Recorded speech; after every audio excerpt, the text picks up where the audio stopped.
Assalamualaikum warahmatullahi wabarakatuh. Innal hamdalillah nahmaduhu wa nasta'inuhu wa nastaghfiruh wa na'udzu billahi min shururi anfusina wa min sayyiati a'malina man yahdihillahu fala mudhillalah wa may yudlil fala hadiyalah wa asyhadu an la ilaha illallah wahdahu la syarikalah wa asyhadu anna Muhammadan abduhu wa rasuluhu sallallahu alaihi wa ala alihi wa sahbihi wasallam. Ba'd. Bapak dan Ibu kaum muslimin dan muslimah jamaah salat subuh Masjid Al-Falah Jongkang rahimani wa rahimakumullah. Puji syukur kita haturkan kehadirat Allah Subhanahu wa taala atas limpahan nikmat dan karunia-Nya yang tak terhitung untuk kita semua.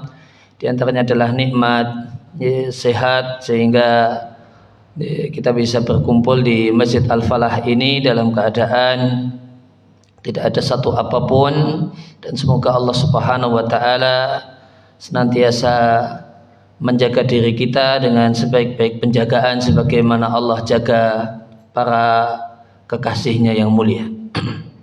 Amin. Kemudian salat dan salam semoga senantiasa Allah curahkan kepada suri teladan kita Nabi akhir zaman baginda Rasul Muhammad sallallahu alaihi wasallam, keluarga beliau, para sahabat, demikian juga semua orang yang berupaya meneladani apa yang beliau ajarkan dan melaksanakan apa yang beliau wasiatkan hingga akhir zaman nanti. Bapak dan Ibu kaum muslimin dan muslimah rahimani wa rahimakumullah, di antara pesan Nabi sallallahu alaihi wasallam yang diriwayatkan oleh sahabat Abu Hurairah radhiyallahu taala anhu, diriwayatkan oleh Imam Muslim, Nabi sallallahu alaihi wasallam bersabda, ihris ala ma yanfa'uka wasta'in billahi wala ta'jaz. Ya, hendaknya engkau menjadi seorang yang antusias, seorang yang semangat dalam segala hal yang bermanfaat. Wasta'in billahi, mintalah tolong kepada Allah Subhanahu wa taala dan jangan merasa tidak mampu. Maka ini satu pesan dari pesan Nabi sallallahu alaihi wasallam untuk kita semua. Nabi inginkan agar umatnya adalah seorang yang semangat dalam semua hal yang manfaat, semangat dalam semua hal yang nilainya positif, baik itu manfaat secara duniawi ataupun manfaat secara agama. Maka seorang muslim selayaknya adalah seorang yang semangatnya besar, seorang yang antusiasnya tinggi untuk semua hal yang positif, baik itu hal yang positif secara dunia, boleh jadi bentuknya adalah badan yang sehat, boleh jadi bentuknya adalah penghasilan yang halal, dan kemudian hal-hal yang lainnya yang bersifat duniawi. Seorang muslim semangat untuk melakukannya. Demikian juga semestinya seorang muslim adalah seorang yang semangat dalam hal-hal yang nilainya positif, satu hal yang bagus secara agama. Dan hal yang manfaat berkenaan dengan masalah agama itu intinya dua. Yang pertama adalah ilmu nafi', ilmu yang bermanfaat. Kemudian yang kedua amalun saleh, amal kebajikan dan amal ibadah yang sesuai dengan apa yang Nabi ajarkan dan apa yang Nabi tuntunkan. Intinya dua hal ini. Maka itu manfaat dari sisi agama. Maka hal yang manfaat dari sisi agama itu kalau tidak pengetahuan yang bermanfaat sehingga menambah hal-hal yang kita ketahui, kemudian hal-hal yang kita yakini. Maka yang kedua adalah amal-amal kebajikan, amal-amal saleh, amal-amal ibadah yang Nabi tuntunkan dan yang Nabi ajarkan. Karena sebagaimana kita ketahui, iman itu bertambah dan berkurang. Dan di antara hal yang menyebabkan bertambahnya iman adalah bertambahnya hal-hal yang diimani. Hal-hal yang diimani. Maka ketika kita misalnya kita ada keimanan yang wajib kita miliki, keimanan dengan hari akhir, dan hari akhir itu dimulai dari masuk ke alam kubur sampai nanti masing-masing penghuni surga masuk ke surga, penghuni neraka masuk ke neraka. Dan kita, yang menjadi kewajiban kita, yang menjadi syarat keimanan adalah mengimani hal ini secara global. Secara global kita mengimani adanya hari akhir, adanya hari kiamat, adanya perhitungan amal, adanya pembalasan untuk amal perbuatan masing-masing dari kita. Dan iman itu bertambah dengan bertambahnya hal-hal yang kita ketahui kemudian kita imani.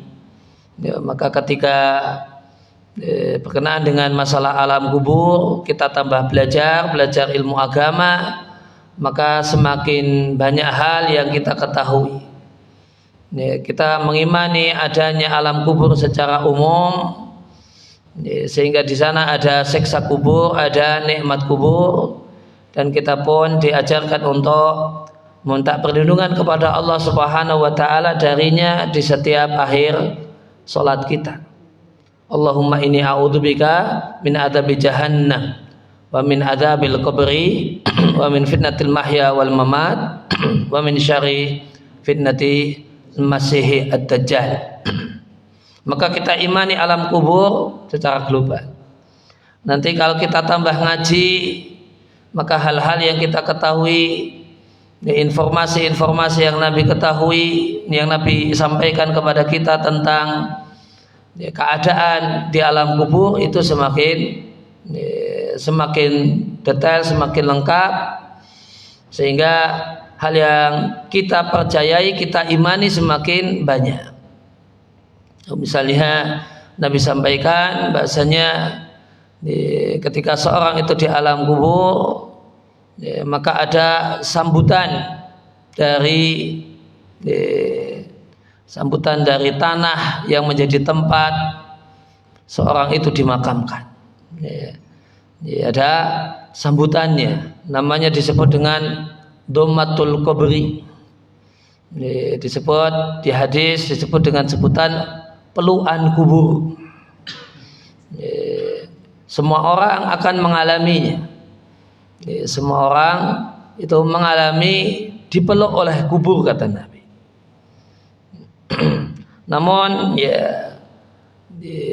pelukan kubur ini sebagaimana ketika manusia berjumpa dengan kawannya yang lama tidak ketemu, maka dipeluk.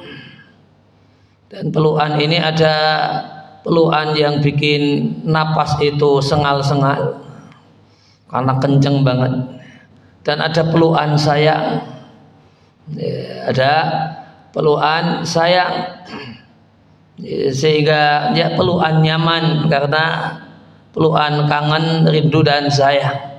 Ada pelukan gegeten, pelukan gegeten, jengkel, sebel. Maka sama-sama meluk, pelukannya berbeda, tergantung dorongannya atau motivasinya.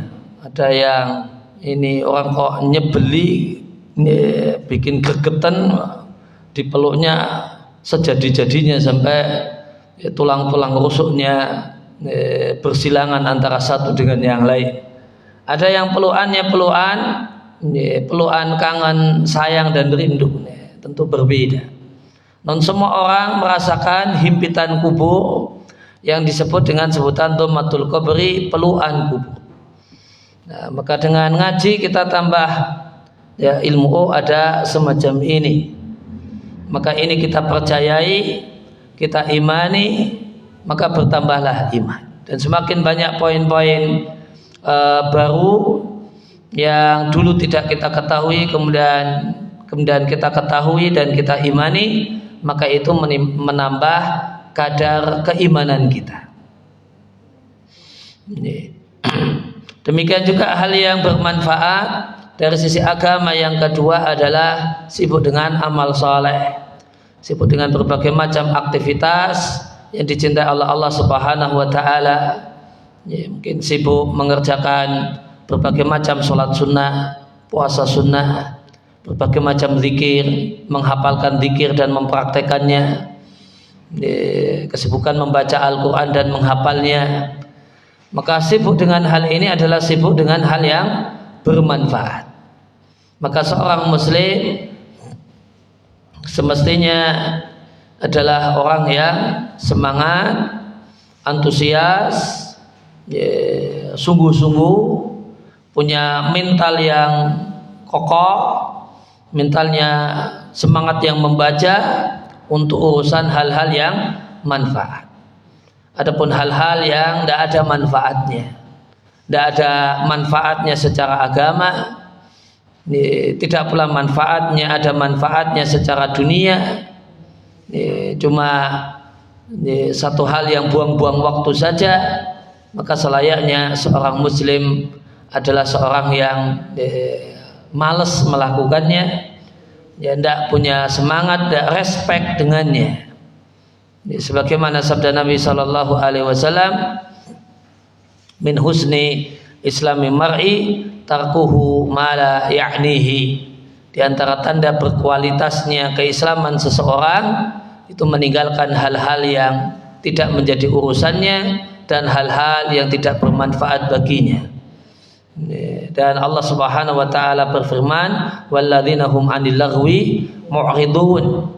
Dan orang-orang yang betul-betul beriman adalah orang-orang yang berpaling, cuek, masa bodoh, tidak mikirin untuk hal-hal yang statusnya laghu, hal-hal yang cuma buang-buang waktu, tidak ada manfaatnya, di samping juga tidak ada bahayanya, cuma murni sekedar buang-buang waktu. Maka bagaimanakah lagi hal-hal yang jelas berbahaya? Maka seorang muslim itu tentu lebih semangat untuk meninggalkannya, menjauhinya, dan cuek, masa bodoh dengannya. Sehingga perkara itu ada tiga macam. Ada perkara yang bermanfaat, ada perkara yang tidak bermanfaat dan tidak berbahaya, dan perkara yang berbahaya. Bahaya sebagaimana hal yang manfaat itu ada yang manfaat secara dunia dan agama, hal yang berbahaya juga ada dua macam. Hal yang berbahaya secara dunia, merusak kesehatan, kemudian menghabis-habiskan uang. Demikian juga ada hal yang berbahaya secara agama, yaitu membuahkan dosa, dan murka Allah Subhanahu wa taala. Bapak dan Ibu kaum muslimin dan muslimah rahimani wa rahimakumullah, maka di antara hal yang semestinya menjadi semangat seorang muslim adalah hal yang bermanfaat untuk belajar agama, dan semangat dalam hal-hal yang manfaat yang Nabi perintahkan dalam hadisnya dibacakan di awal pengajian, itu tidak hanya tertuju pada anak-anak muda, namun semangat untuk melakukan hal yang manfaat itu tertuju pada semua muslim, baik itu remaja, baik itu masih usia muda ataupun usia tua. Semuanya diperintahkan untuk menjadi orang yang semangat dalam hal yang manfaat. Di antaranya adalah semangat untuk belajar agama. Oleh karena itu Imam Bukhari rahimallahu ta'ala mengatakan dalam kitabnya Sahih Bukhari, waqad ta'allama ashabun Nabi sallallahu alaihi wasallam fi kibari sinnihim. Imam Bukhari mengatakan dalam rangka memotivasi supaya kita sibuk dengan hal yang manfaat, di antaranya ilmu yang bermanfaat. kata Imam Bukhari, para sahabat Nabi Shallallahu Alaihi Wasallam itu belajar Islam dalam keadaan mereka itu sudah berusia lanjut. Masuk Islamnya sudah berumur. Masuk Islamnya sudah berumur berarti belajar Islamnya tentu sudah dalam usia lanjut. Orang yang paling top ilmunya, orang yang paling top ilmunya dari kalangan para sahabat Nabi Shallallahu Alaihi Wasallam itu sahabat Abu Bakar. Sahabat Abu Bakar itu yang paling top ilmunya. Meskipun orang yang paling top ilmunya itu belum tentu orang yang paling banyak ngomong. Dan orang yang paling banyak ngomong ya belum tentu top ilmunya. Namun sahabat Nabi yang puluhan ribu, yang ratusan ribu itu yang dinilai sebagai orang yang paling top ilmunya tentang Islam adalah sahabat Abu Bakar. Sahabat Abu Bakar. Dan sahabat Abu Bakar ini masuk Islamnya sudah berumur, sudah tua. Karena beliau meninggal dunia dengan umur yang sama dengan umurnya Nabi. Meninggal dunia di umur 63 tahun, sama dengan umurnya Nabi Shallallahu Alaihi Wasallam. Nabi meninggal tahun 11 Hijriah dan itu umurnya 63 tahun. Abu Bakar meninggalnya di tahun 13 Hijriah, selisih 2 tahun dan dalam usia 63 tahun. Artinya berarti mengenal Islamnya ya kurang lebih seumuran dengan Nabi Sallallahu Alaihi Wasallam. Belajar Islamnya ya sudah bukan lagi belia, bukan lagi remaja. Belajar Islamnya sudah ya mungkin umur hampir kepala 4. Karena selisih umurnya dengan Nabi cuma 2 tahun. Ketika Nabi itu diangkat jadi Nabi umur 40 tahun, ya berarti umurnya Abu Bakar ketika itu 38 tahun. Umurnya ketika itu 38 tahun. Nah, baru kemudian belajar ini, belajar itu sampai akhirnya kedudukannya dan levelnya adalah orang yang paling berilmu tentang Islam. Orang yang paling berilmu tentang Islam. Sehingga ini menunjukkan bahasanya sahabat itu orang yang semangat untuk belajar Islam, mengenal Islam dalam keadaan mereka umurnya sudah umur yang lanjut. Maka usia lanjut, umur yang sudah kepala sekian itu bukan berarti penghalang orang untuk tetap semangat belajar agama sebagaimana dicontohkan oleh para sahabat Nabi Sallallahu Alaihi Wasallam.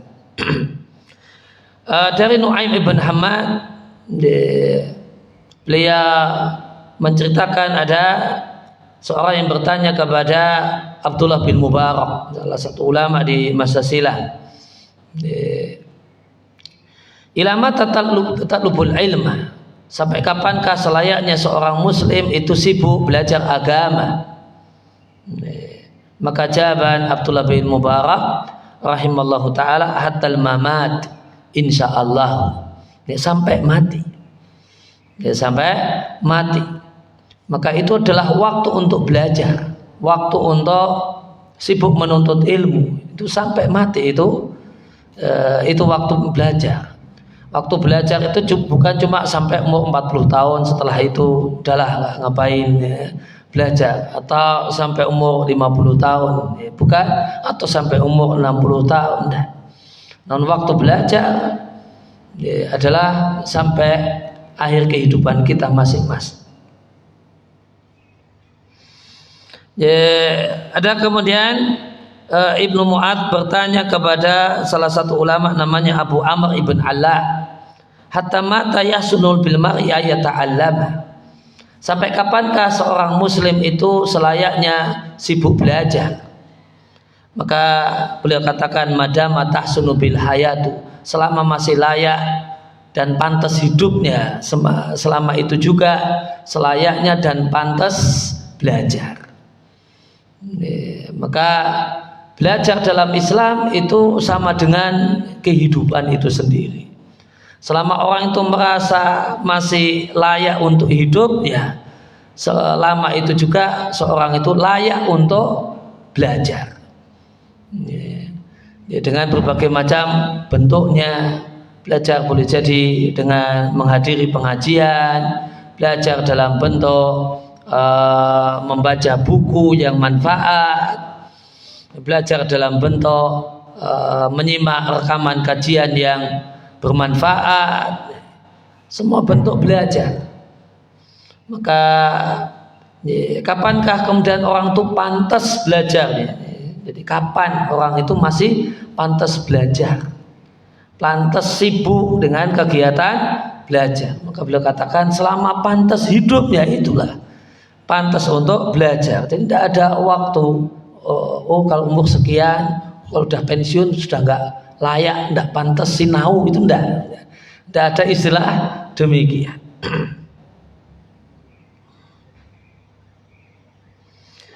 Nah, ada salah satu ulama besar dalam mazhab Hambali namanya Ibnu Aqil. Beliau menceritakan tentang bagaimanakah semangatnya. Ya, beliau cerita yang ini terjadi motivasi untuk kita semua.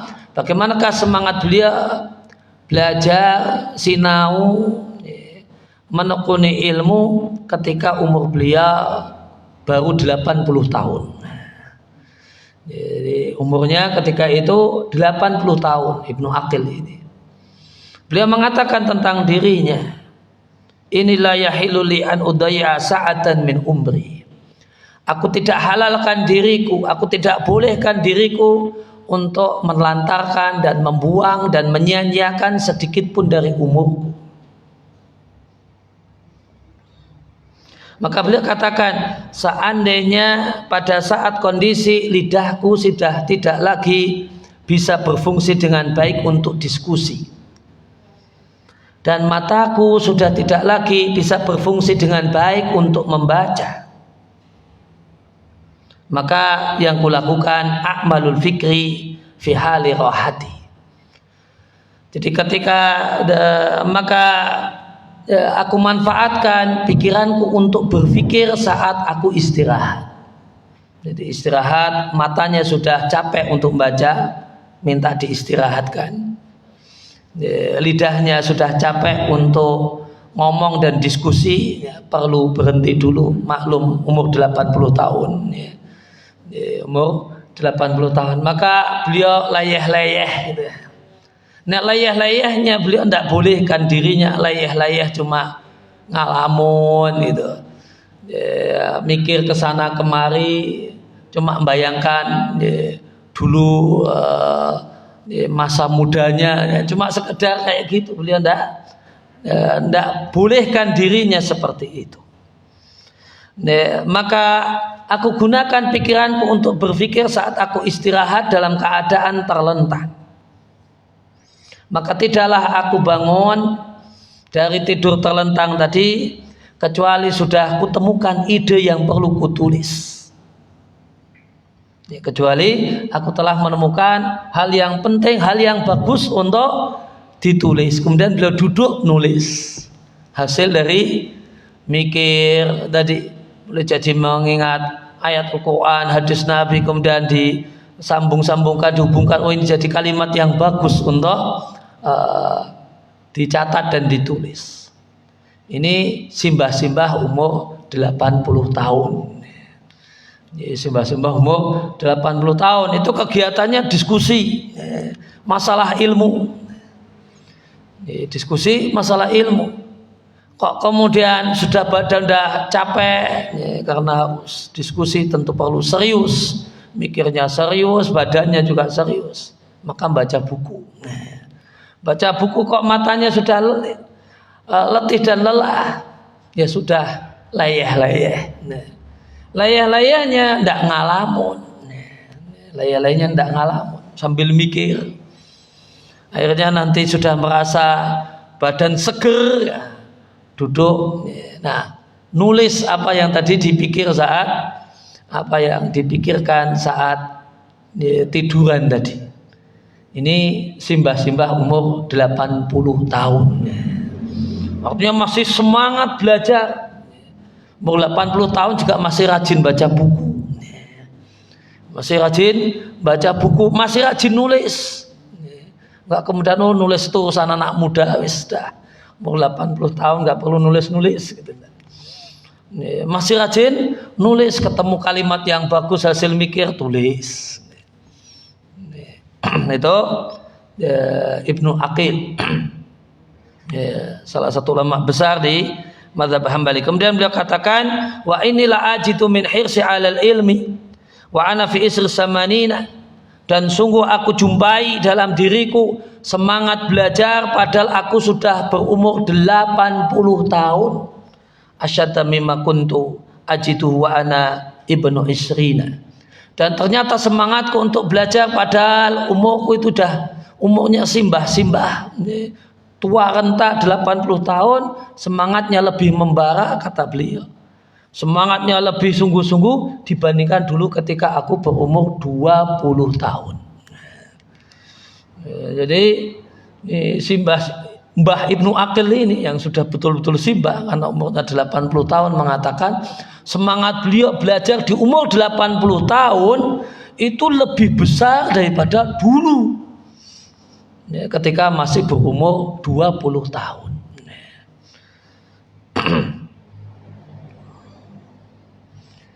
Maka semangat belajar yang luar biasa. Nah, kemudian disampaikan oleh Az-Zarnuji, bahasanya ada ulama di masa silam namanya Hasan bin Ziyad. Dakhala fit tafaqquh, beliau mulai serius belajar. Serius. Karena di dunia ilmu itu ada orang yang sekedar namanya pencinta ilmu saja. Dan ada orang yang levelnya sudah pencari ilmu. Ada orang yang sekedar belajar tapi tidak serius, senang tapi ya tidak serius, tapi senang, pencinta ilmu namanya. Dan ada orang yang belajar dan dia adalah seorang yang serius belajar. Maka ulama yang namanya Hasan bin Ziyad ini serius belajar. Serius belajar itu wawa ibnu thamanina sanatan. Baru mulai serius belajar itu ketika umurnya sudah 80 tahun. Itu baru tenanan lisinau. Tenanan lisinau. Orang yang belajar serius itu ya belajarnya itu perlu terprogram. Belajarnya itu pakai target-target. Target ini bisa ini dalam jangka waktu sekian lama, nanti naik lagi bisa ini, ya seperti orang sekolah itu belajar yang serius. Oh ini bab ini sampai bab ini diselesaikan dalam 1 semester, nanti bab ini sampai selanjutnya khatam di semester yang kedua. Itu namanya serius belajar. Serius belajar itu ada ya seperti orang sekolah, ada nyatet, ada target yang harus dibaca, ada target yang harus ditulis, pakai ngerangkum, pakai menghafal yang perlu dihafal. Itu orang serius belajar. Tidak kemudian asal mengalir begitu saja. Namun ada target-targetnya dan ada kewajiban yang harus dipenuhi. Ini sekian bulan ini hafalannya sampai mana, bacaannya sampai mana, belajarnya bab apa saja, perlu kemudian diulang lagi sendiri setelah belajar dengan guru dan seterusnya. Nah itu serius belajar. Beliau ini Hasan bin Ziyad baru menjadi orang yang serius belajar ilmu agama setelah umurnya 80 tahun. Setelah umurnya 80 tahun. Nah, itu baru serius belajar. Nah, gimana bentuk seriusnya? Gimana bentuk seriusnya belajar? Walam yabid alal firasi arba'ina sana. Ya, mungkin umurnya cukup panjang, lebih dari 100 tahun mungkin. Karena di sini diceritakan gimana seharusnya belajar selama 40 tahun. Beliau tadi Hasan bin Ziyad tidak tidur ya, di kasur. Ya, tidurnya sambil duduk karena sinau. Ya, tidurnya sambil duduk, tidurnya sambil duduk, sinau gitu. Terus tidur ini ngantuk, terus tertidur begini. Melek, ya, lanjut belajar lagi. Ya, melek, lanjut belajar lagi. Ngantuk, ya sudahnya sambil duduk demikian. Ya, tidak kemudian melek, golek kasur mana ini? Kasur kemudian ya, tidur yang tenanan gitu. Nah ini bentuk seriusnya belajar, lisinau serius tenanan. Ya, sampai ya, tidur di kasur itu libur dulu, tapi liburnya dulu ternyata 40 tahun gitu. Ya, kemudian ada lagi ulama yang top ya, ulama top masa silam yang top yang hebat itu ada namanya Ibnul Jauzi. Ya, kalau kita kadang-kadang baca-baca buku itu ada dua ulama yang agak mirip namanya, ada Ibnul Qayyim Al-Jauziyah dan ada Ibnul Jauzi. Kalau ini Ibnul Jauzi. Ya, beliau ulama multi talenta, ya, ilmunya beliau top di berbagai macam bidang ilmu. Tidak hanya top dalam satu jenis ilmu saja. Nah, beliau itu ada satu ilmu namanya ilmu qiraat. Ilmu qiraat itu belajar tentang variasi dalam bacaan Al-Qur'an. Ada variasi dalam bacaan Al-Qur'an. Misalnya di surat Al-Fatihah itu yang ada variasinya, itu misalnya ada Maliki Yaumiddin, itu ada varian lainnya Maliki Yaumiddin. Ada Ihdinas Siratal Mustaqim, itu bisa pakai shad, varian yang lainnya pakai sin, Ihdinas Siratal Mustaqim. Varian yang lainnya pakai za, Ihdinas Siratal Mustaqim. Jadi ada secara umum ada bacaan semuanya baku, cuma ada bacaan yang familier, ada bacaan familier. Kalau bacaan familier di umumnya negeri-negeri Islam, di Arab Saudi, di Indonesia dan seterusnya, itu sebagaimana yang kita kenal, yaitu namanya yang bacaan yang kita baca itu variannya atau modelnya namanya qiraahnya Hafiz an Asim, namanya qiraah Hafiz an Asim. Kalau secara umum di dunia Islam qiraah yang varian bacaan Al-Qur'an, model bacaan Al-Qur'an yang tersebar itu secara umum ada dua gitu. Yang paling mayoritas yang biasa kita pakai, kita jumpai, namanya qiraah Hafiz an Asim. Ada lagi qiraahnya Waras. Waras itu tersebar di Afrika, di Aljazair, dan daerah-daerah sekitarnya.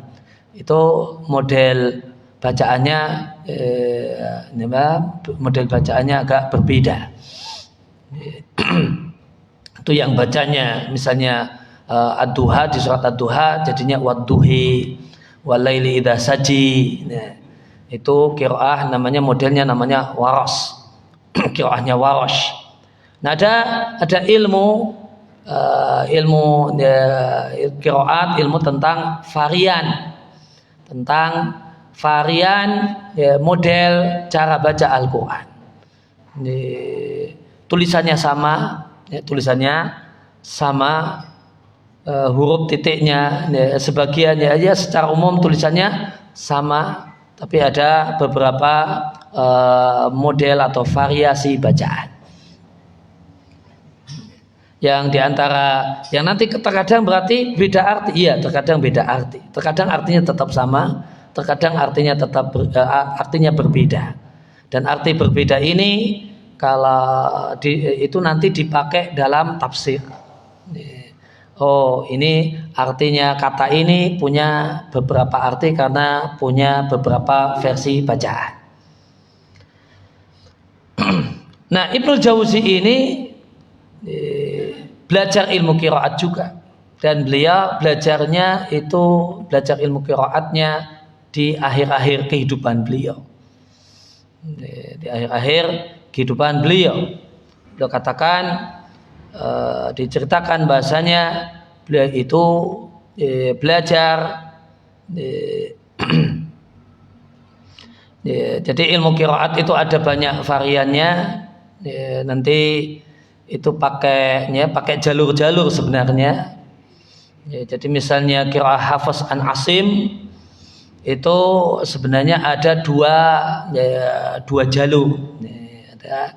Ada dua jalur. Ini ada jalur-jalurnya, mata rantai yang itu terhubung sampai Nabi. Terhubung sampai Nabi. Dan di antaranya yang terkenal ada 7 jalur, ada 10 jalur, ada 14 jalur.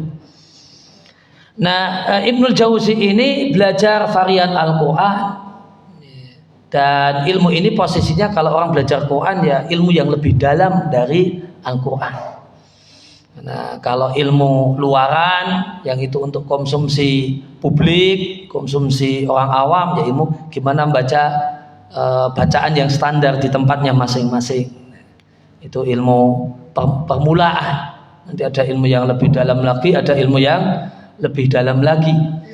Nah, ilmu yang posisinya itu adalah dalam Al-Quran. Nah, ini ilmunya sudah belajar tentang varian-varian, model-model dalam membaca. Nah, beliau itu belajar di satu kota, satu daerah namanya Wasit. Ya, Ibnul Jauzi ini belajar qiraat, dan yang beliau pelajari qiraat 10 jalur. Itu di umur beliau 80 tahun. Padahal ilmu semacam ini itu posisinya bisa kita katakan ilmu bukan ilmu primer. Bukan ilmu primer, tergolong ilmu secara umum bisa dikatakan sekunder atau tersier, bukan ilmu primer. Meskipun bukan ilmu primer, namun beliau semangat mempelajarinya padahal umurnya sudah 80 tahun.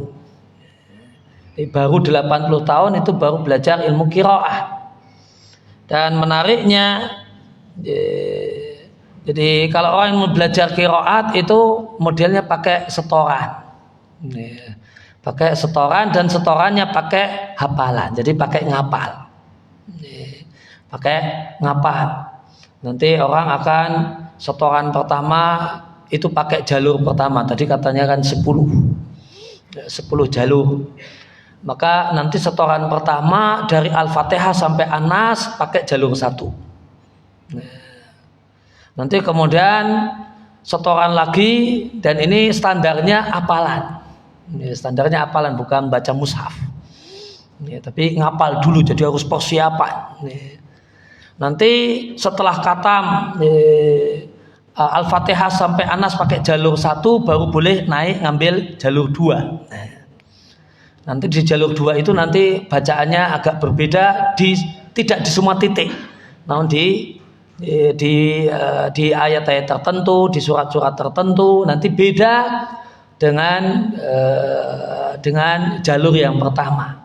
Nanti baca lagi pakai jalur yang kedua dari Al-Fatihah sampai An-Nas, pakai hafalan. Demikian seterusnya sampai 10 jalur. Berarti di otaknya itu ada 10 mushaf. Nah, otaknya itu ada 10 mushaf, gitu. 10 model bacaan dari Al-Fatihah sampai An-Nas. Itu ada 10 mushaf di sini. Dan itu pekerjaan hafalan. Ini full hafalan. Pakainya modelnya setoran sama guru. Disetorkan hafalannya.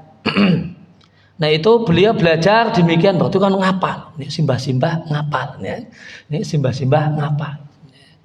Banyak simbah-simbah yang umurnya di bawahnya Ibnul Jauzi ngapal dah males, sudahlah itu jatahnya cucuku saja. Jatahnya buyutku saja gitu. Ngapal udahlah wis cukup kul-kul saja gitu ya. Kul-kul saja. Nambah enggak mau. Nambah enggak mau. Lah ini Ibnul Jauzi bisa kita katakan kalau jalur satu kayak kita Hafiz an Asim gitu. Itu sudah selesai. Beliau nambah hafalan sampai 10 jalur berarti. Nambah 9. Nambah 9. Itu kapan ngapalnya? Umur 80 tahun. Itu kan keren banget kan. Ngapal, sibuk ngapal. Enggak main-main dari Al-Fatihah sampai Anas. 9 model baru. Mungkin kita anggap saja sudah satu model sebagaimana kita dulu sudah selesai itu, ya. Sebagai modal orang belajar, modal awal orang itu belajar Quran dulu tentunya, dengan model yang biasa tersebar di masyarakatnya. Model tambahannya itu diapal umur berapa? Umur 80 tahun itu baru nambah lagi apalannya. Itu mau 80 tahun. Sibuk dengan hal yang manfaat. Tidak kemudian pensiun cuma sibuk nggak jelas gitu. Ini sibuknya tidak jelas, sibuk mancing, sibuk ini, ya udah. Umur 80 tahun sibuk buang-buang waktu gitu kan. Ini sibuknya ngaji nih. Ini sibuknya ngaji, ngapal Quran dengan model varian bacaan baru yang dulu belum dipelajari. Umur 80 tahun, Pak. Ini umur 80 tahun ini. Boleh jadi termasuk ya senior banget kalau di sini ini. Dan lebih kerennya lagi, beliau setoran sama guru Quran ya, untuk kemudian menyelesaikan setoran-setorannya ini. Itu di belakangnya itu anaknya. Jadi bareng sama anaknya. Jadi ngaji bareng, gurunya sama. Berangkat bareng bapak sama anak. Ini bapaknya 80 tahun, anaknya masih muda. Anaknya Yusuf namanya. Dan ini beliau itu anaknya Ibnu Jauzi ini anaknya agak banyak. Tapi kalau nggak salah anak laki-lakinya 4 atau berapa, namun semuanya meninggal. Kecuali satu, tinggal Yusuf saja. Tinggal yang namanya Yusuf ini. Nah itu ngaji bareng sama anaknya, ndak pakai malu. Hebatnya apa? Ndak pakai malu. Ya, dan urutan setornya bapaknya dulu yang depan. Itu kan berarti disimak sama anaknya, yang antriannya belakangnya. Nah, itu ya supaya nggak ngisi-ngisi ini kan harus kemudian bagus supaya tidak malu dengan anaknya. Nah itu umur 80 tahun. Nah ada ulama besar dalam mazhab Syafi'i namanya Al-Qaffat. Beliau satu ulama besar di mazhab Syafi'i. Kalau kita belajar mazhab Syafi'i mendalam nanti akan sering ketemu dengan orang yang namanya Al-Qaffat.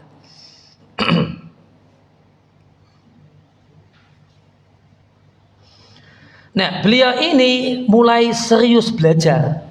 Di antaranya adalah serius belajar fikih, dalam hal ini fikih mazhab Syafi'i. Itu umurnya sudah 40 tahun baru mulai tenanan. Kemarin-kemarin nggak tahu ngapain gitu ya. Baru serius sinau umur 40 tahun. Umur 40 tahun. Nah, itu baru mulai kentek punya semangat untuk belajar sungguh-sungguh. Pada awalnya beliau mikir, kaifa atlubul ilma, ini umur udah 40 tahun gimana saya tenanan serius belajar. Kalau tenanan serius belajar itu kan pakai ngapal, pakai ini, pakai itu. Ya nggak bisa duping, udu kuping. Orang yang serius tenanan mau belajar Itu pakai macam-macam, tugasnya banyak. Maka gimana saya ngapal, gimana saya harus memahami, ya, harus mikir tenanan. Ini udah umur 40 tahun. Ya, dan nanti kemudian ini mau mulai belajar 40 tahun, nah, terus ya, besok bisa ngajarnya itu kapan? Akhirnya pas awal punya kerentak, punya niat untuk belajar, kepikiran demikian, pulang. Nah, pas saat perjalanan pulang itu melihat satu hal yang menarik. Melihat orang yang membawa, kalau dulu orang itu mindah untuk ngairi tanaman di sawah atau di lahan pertanian semacam itu pakai unta atau pakai sapi dan ini membawa tandon air. Jadi dipikulkan. Jadi boleh jadi ini kalau di tempat kita kan bikin sumurnya kan deketan ya. Kalau sawah atau ladang, ini sawah ya di pojokan di situ bikin sumur. Nah kalau di negeri Timur Tengah kan nggak bisa seperti itu. Sawahnya di sana, namun sumurnya tempatnya beda. Sumurnya tempatnya berbeda. Ini sini sumur ada bisa digali, ada airnya. Nah di sini sawahnya. Gimana mindah kemudian air di sumur ini? Nah, dulu nggak ada pompa, kan?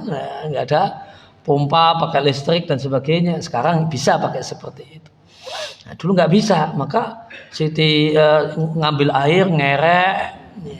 Udah ditaruh, ditampung di wadah air dari kulit. Nah, nanti kemudian dipasang di unta atau di apa, nanti dibawa pindah ke sana, kemudian untuk ngairi tanaman di sana. Itu deskripsinya demikian. Nah, beliau pas waktu pulang itu ketemu papasan dengan orang yang kerjaannya demikian, mindah air dari sumur atau dari sungai, ya, kemudian dipindah untuk ke satu lahan pertanian. Ya, dan yang dipakai untuk alat transportasinya sapi. Nah, sapi itu tentu ada tambangnya, tambang sapi.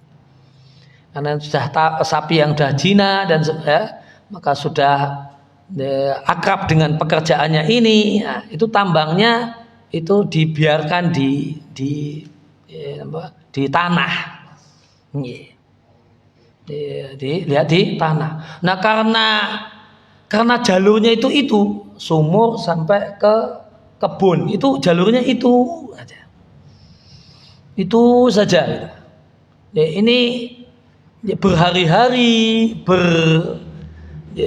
berbulan-bulan dan boleh jadi bertahun-tahun. Maka beliau amati ini antara tempat sumur atau tempat sumber air ke ladang itu jalannya batu. Batunya itu banyak yang cekung. Batunya itu banyak yang cekung.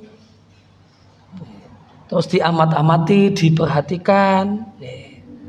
Ternyata cekungnya itu gara-gara tambang sapi. Cekungnya itu gara-gara bolak-balik tambang sapi lewat.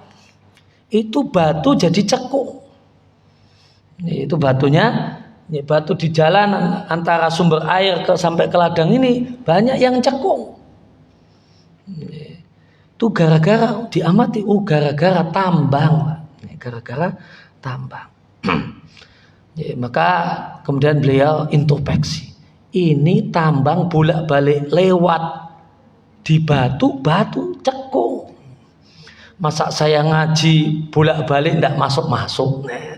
Apa ya kemudian pikiran saya itu lebih atos dari lebih keras daripada batu.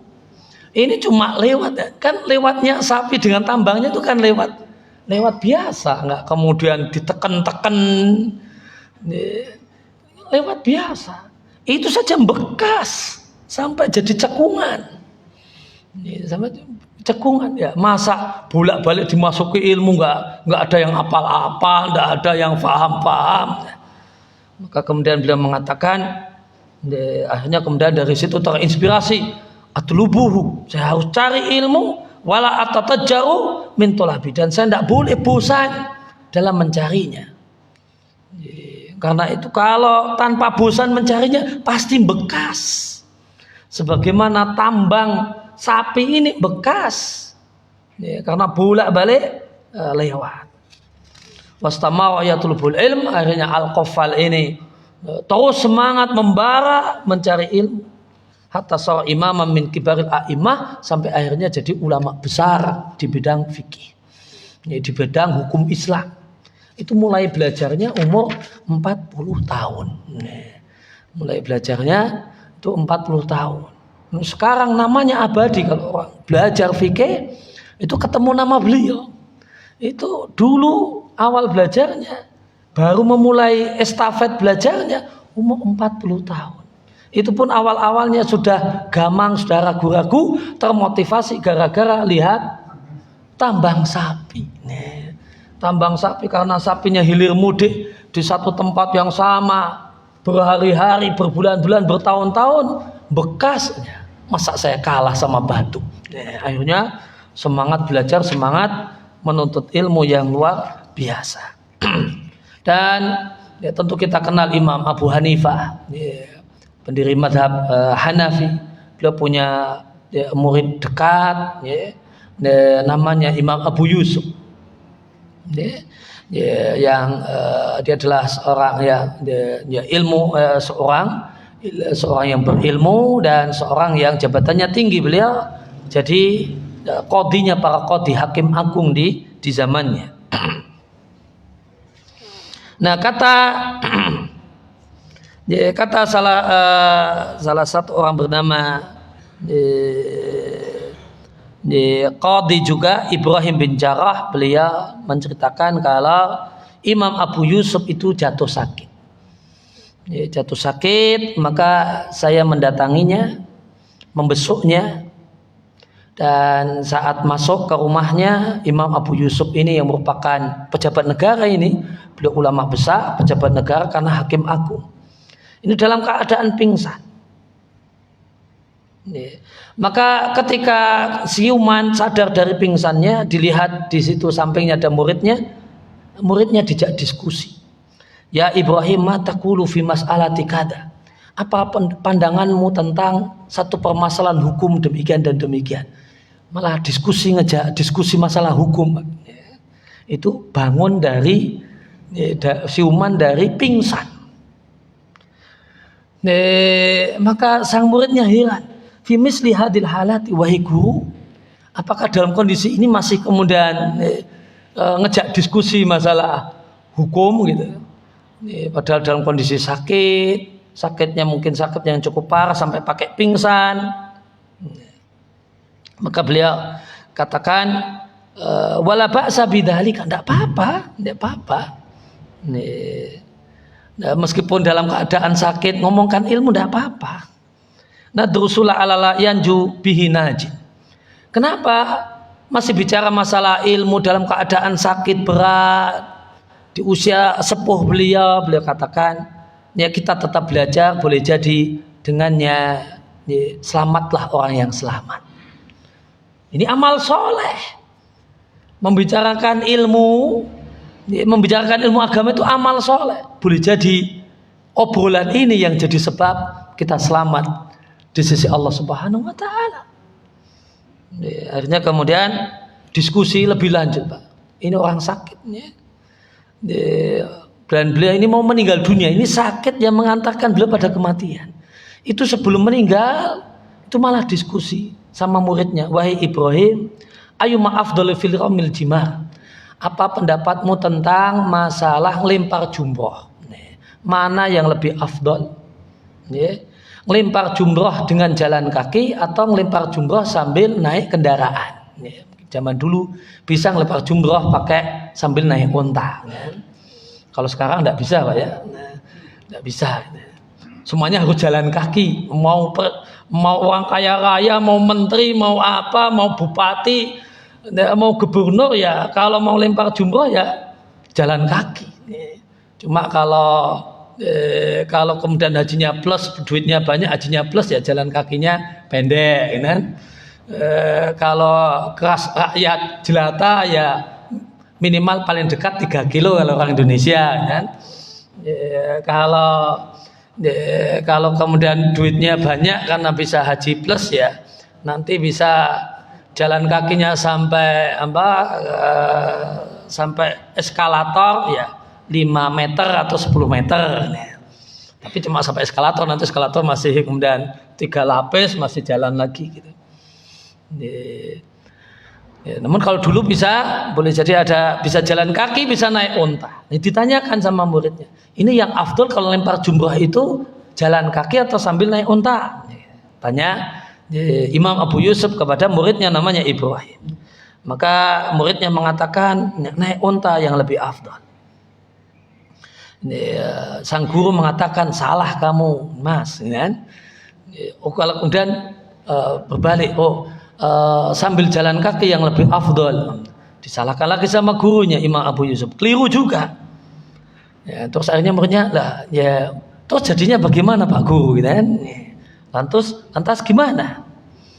Maka beliau katakan, yang namanya lempar jumroh itu ada tempat lempar jumroh yang setelah lempar jumroh dianjurkan doa, dan ada tempat lempar jumroh yang setelah lempar jumroh itu tidak dianjurkan untuk berdoa. Lempar jumroh itu kan jumrohnya ada 3. Jumrotul ula sama wusta, habis lempar dianjurkan berhenti.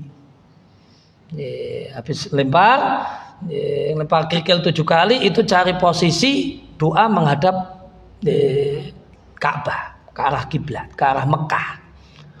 Bahkan Nabi itu doanya lama. Nabi doanya doa lama, bukan doa cuma 2 menit 3 menit ya.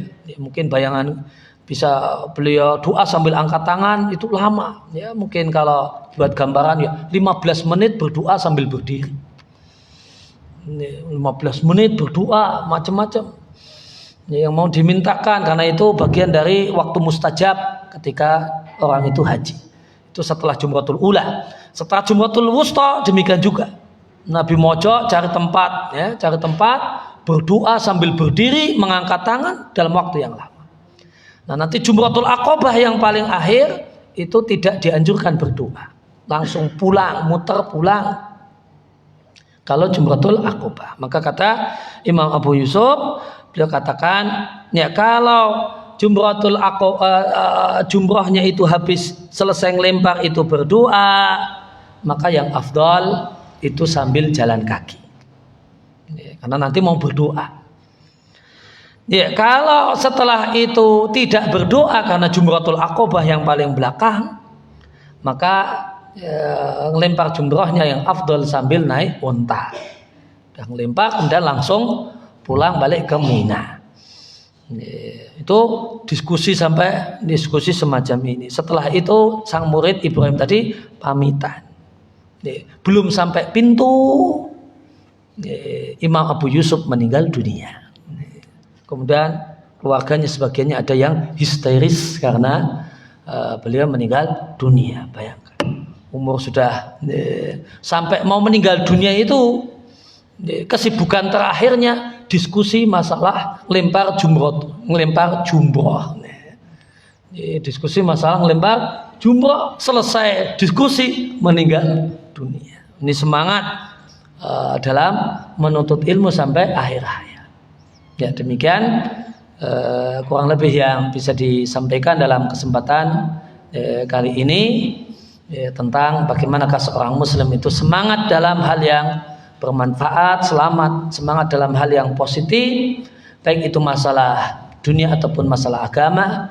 Dan masalah agamanya itu baik itu sibuk dengan semangat dalam ilmu atau semangat dalam masalah amal dan ibadah. Demikian wa sallallahu ala nabiyina Muhammadin wa ala alihi wa sahbihi wa salam wa alhamdulillahirabbil alamin. Nggih. kira-kira bagaimana cara memotivasi anak belajar, khususnya belajar agama, khususnya ngaji, Ustaz? Karena reward itu kadang tidak udah nggak mempan. apalagi dihukum gitu.